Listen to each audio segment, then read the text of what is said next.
자, 여러분, 복하면 보통 뭐가 생각나세요?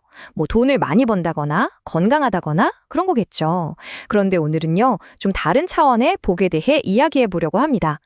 천안 푸른초장교회 박명자 목사님의 에베소서 1장 설교를 통해서 우리가 평소에 생각하는 그런 복과는 비교도 안 되는 하늘에 속한 신령한 복, 이 도대체 뭔지 한번 제대로 파헤쳐 보겠습니다. 네, 이 엄청난 영적인 축복이 말이죠. 그냥 뚝 떨어진 게 아니에요.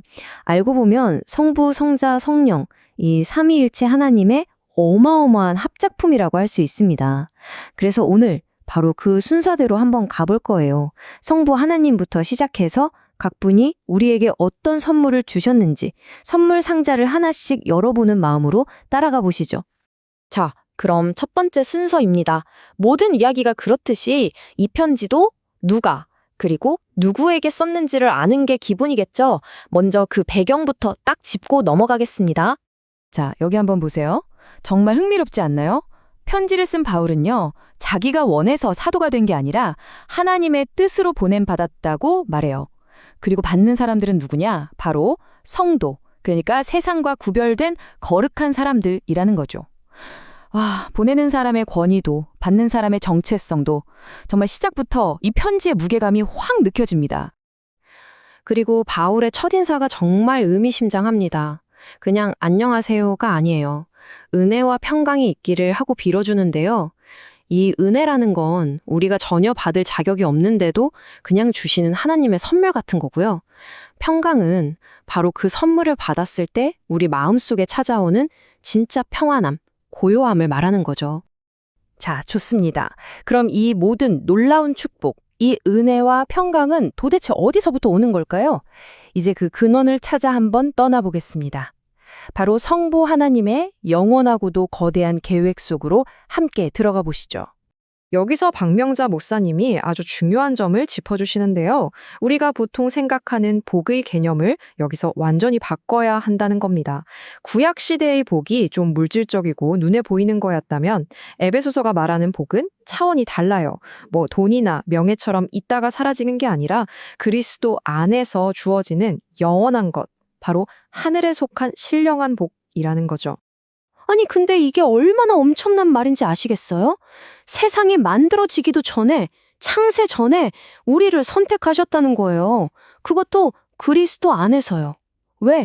하나님 앞에서 거룩하고 흠없는 존재로 만드시려고. 와, 이건 진짜 우리의 구원이 무슨 우연이나 내가 잘해서 얻은 결과가 아니라는 거죠. 이건 정말 상상도 할 수 없는 시간 전부터 시작된 하나님의 치밀하고 거대한 계획이었다는 뜻입니다. 소름 돋지 않으세요? 그럼 하나님이 우리를 왜 선택하셨을까요? 그 이유가 더 기가 막힙니다. 바로 우리를 당신의 자녀로 삼기 위해서, 그러니까 법적인 가족으로 입양하시려고 그랬다는 거예요. 이게 바로 양자됨이라는 놀라운 축복입니다. 하나님의 자녀가 된다는 거, 이게 그냥 말뿐인 게 아닙니다. 구체적으로 이런 엄청난 일들이 따라와요. 첫째, 우리는 하나님의 가족, 그 패밀리의 일원이 되는 거고요. 둘째, 어마어마한 상속, 즉 기업을 보장받게 됩니다. 그리고 셋째, 궁극적으로 예수님처럼 변화되도록 운명이 정해졌다는 거예요. 대단하죠? 자, 이렇게 성부 하나님께서 위대한 계획을 세우셨다면 이제 그 계획을 실제로 실행에 옮긴 분이 있어야겠죠? 바로 여기서 아들, 예수 그리스도께서 등장하십니다. 성자 예수님께서 우리에게 주신 축복은 과연 무엇인지 지금부터 알아보겠습니다. 핵심 단어는 바로 속량입니다. 좀 어려운 말 같지만 쉽게 말해 값을 치르고 되찾아온다는 뜻이에요. 한번 상상해 보세요. 노예시장에서 어떤 사람이 엄청난 돈을 내고 노예를 사서 자유롭게 풀어주는 장면을요. 바로 예수님이 우리에게 그렇게 하셨다는 겁니다. 다만 그 대가가 돈이 아니라 십자가 위에서 흘리신 자신의 피, 자신의 생명이었다는 거죠. 이게 중요한데요.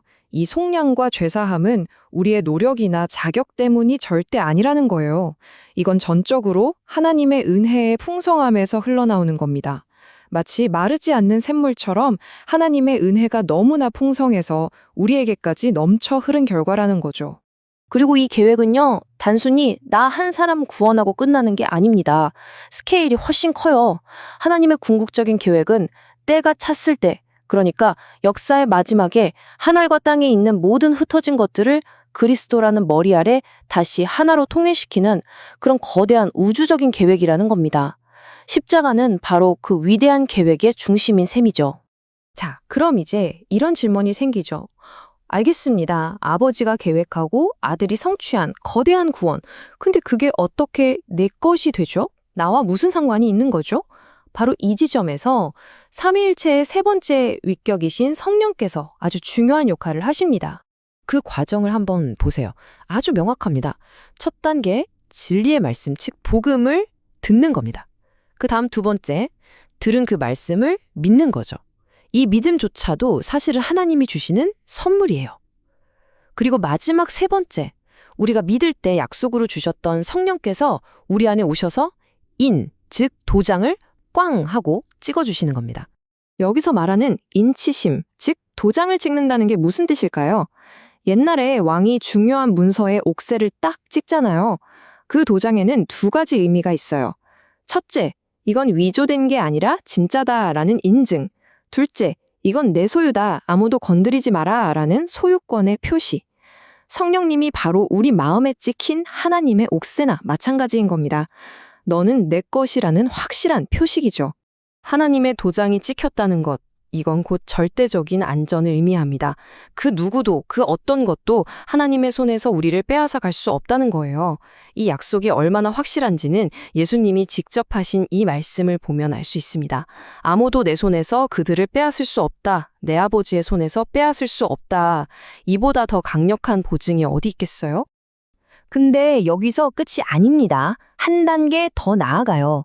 성령은 단순히 도장일 뿐만 아니라 우리의 보증이 되신대요.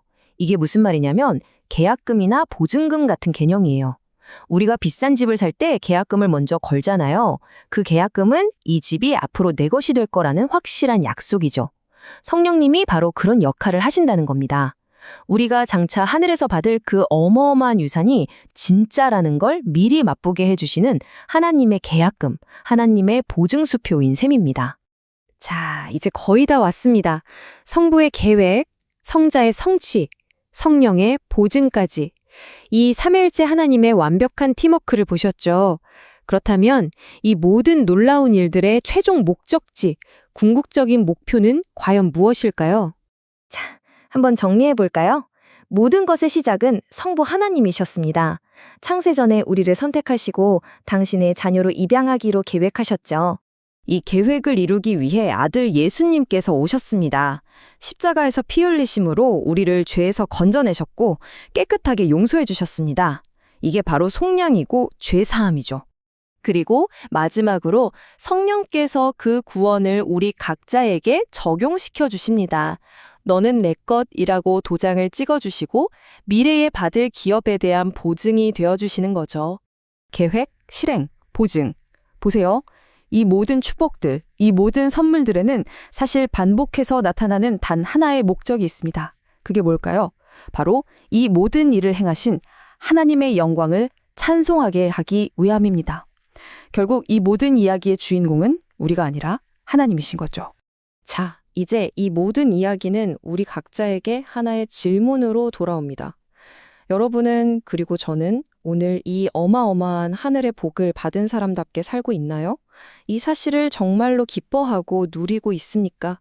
그리고 이 진리가 오늘 나의 삶을, 나의 찬송을 어떻게 바꾸고 있는지 한번 깊이 생각해보는 시간이 되었으면 좋겠습니다.